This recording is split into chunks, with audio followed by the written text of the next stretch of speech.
Assalamualaikum warahmatullahi wabarakatuh. Perkenalkan, saya Muhammad Nurwalis dari BES atau Hukum Ekonomi Syariah. Pada kesempatan kali ini, saya akan memaparkan mengenai proses penyusunan surat gugatan investasi dan penantiannya dalam praktik hukum perdata dengan menggunakan contoh kasus pinjam meminjam uang. Pembahasan ini penting karena di kehidupan sehari-hari hubungan hukum beberapa perjanjian sering terjadi dan tidak jarang salah satu pihak tidak memenuhi kewajibannya atau melakukan investasi sehingga menimbulkan sengketa hukum. Selanjutnya saya akan menjelaskan atau ringkasan dari kasus yang saya angkat.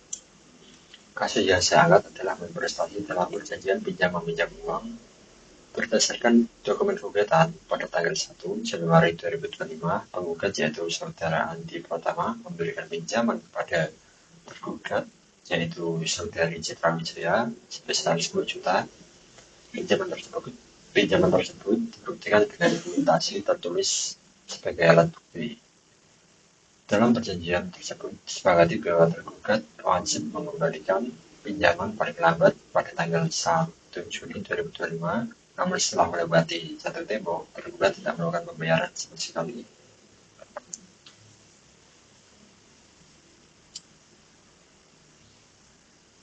Penggugat telah melakukan penagihan baik secara lisan maupun tertulis, namun tidak ada respon dari Wijaya, saudari Citra Wijaya. Akibatnya, penggugat mengalami kerugian dan mengajukan gugatan ke Pengadilan Negeri Semarang.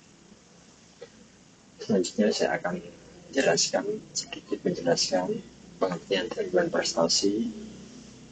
Investasi adalah keadaan di mana salah satu pihak tidak memenuhi kewajibannya atau melanggar kewajibannya sehingga tidak sesuai dengan kesepakatan awal. Dalam hukum perdata, investasi memiliki beberapa bentuk, yaitu pertama, tidak melaksanakan apa yang diperjanjikan, kedua melaksanakan tapi tidak sesuai dengan perjanjian, tadi contohnya jatuh tempo, terlambat dalam melaksanakan kewajiban, keempat melakukan sesuatu yang dilarang dalam perjanjian. Dalam kasus ini, bentuk investasi adalah tidak melaksanakan kewajiban pembayaran.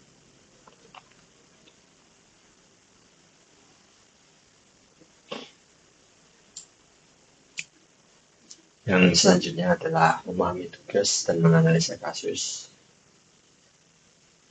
Dalam penyusunan gugatan investasi terdapat beberapa analisis yang sangat penting. Pertama, yaitu memahami tugas dan membentuk kasus. Sebagai contohnya, sebagai penyusun gugatan, kita harus memahami posisi sebagai pihak menggugat yang dirugikan. Dalam kasus ini, penggugat dirugikan karena yang dipinjamkan tidak dikembalikan dalam waktu tersebut atau 1 Juli tadi. Yang kedua, itu menganalisis hubungan hukum antara para pihak perjanjian meminjam uang tadi. Perjanjian ini menyebutkan hak dan kewajiban, di mana penggugat berhak menerima pengembalian uang dan tergugat wajib membayar hutang tadi atau pinjam meminjamnya. Yang ketiga, mencari fakta investasi secara detail. Fakta-fakta yang ditemukan itu ada beberapa. Yang pertama, adanya perjanjian yang sah tadi melewat dokumen secara tulis, jumlah pinjaman sebesar 10, adanya tenggat waktu pengembalian, tidak adanya pembayaran dari tergugat atau dari saudari Citra Wijaya, dan sudah ada upaya penagihan dari pihak penggugat. Fakta ini menjadi dasar kuat dalam penyusunan gugatan. Yang tidak kalah penting yaitu teknis atau bahasa hukum. Dalam penyusunan surat gugatan, penggunaan bahasa hukum sangat penting. Bahasa yang digunakan harus formal, jelas, sistematis. Selain itu, tidak boleh ambigu atau multi tafsir.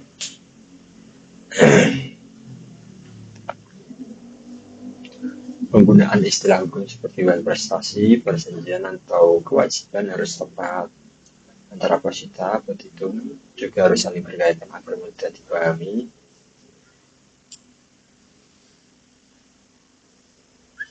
Yang terakhir ya, yaitu tahap revisi atau finalis. Sebelum gugatan diajukan perlu dilakukan tahap revisi atau finalisasi. Hal yang diperiksa antara lain itu identitas para pihak harus lengkap ya, kronologi kejadian tadi sudah tertera, meminjam uang 10 juta dan harus dikembalikan pada tanggal 1 bulan Juni. Perjanjian tersebut dibuat pada tanggal 1 Januari tadi 2025. Yang ketiga itu kesesuaian antara posita dan petitum. Yang keempat dasar hukum yang digunakan. Yang kelima itu kelengkapan bukti seperti kuantasi tadi bukti tulis ya. Tapi ini penting agar gugatan tidak mengandung kesalahan. Nah, struktur surat gugatan memiliki beberapa bagian penting. Yang pertama yaitu kepala surat atau ditujukan kepada Ketua Pengadilan Negeri Semarang. Yang kedua, identitas para pihak, memuat identitas lengkap penggugat dan tergugat. Yang ketiga yaitu posita atau kronologi kejadian mulai dari perjanjian hingga terjadinya prestasi. Yang keempat itu dasar hukumnya, wajib pada ketentuan hukum perdata mengenai perjanjian dan prestasi, jelas. Yang lima itu petitum berisi tuntutan yaitu mengabulkan gugatan. Petitumnya itu berisi tuntutan yang mengabulkan satu mengabulkan gugatan, kedua menyatakan tergugat dan prestasi, menghukum tergugat sebesar 10 juta dan membayar biaya perkara.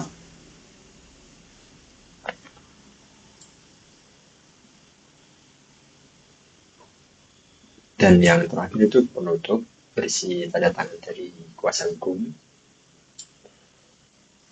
Selanjutnya saya akan cara mengajukan surat gugatan, yaitu pertama mendaftarkan gugatan ke pengadilan, membayar biaya perkara, menunggu penetapan majelis hakim, dan mengikuti proses persidangan. Selanjutnya adalah penutupan atau kesimpulan dari video atau surat gugatan. Sebagai kesimpulan, gugatan prestasi harus disusun secara sistematis dan berdasarkan fakta-fakta yang jelas, adanya bukti seperti kuantitas atau bukti tulisnya tadi. Dan kasus ini menunjukkan bahwa ketidakpatuhan terhadap perjanjian dapat menimbulkan konsekuensi hukum.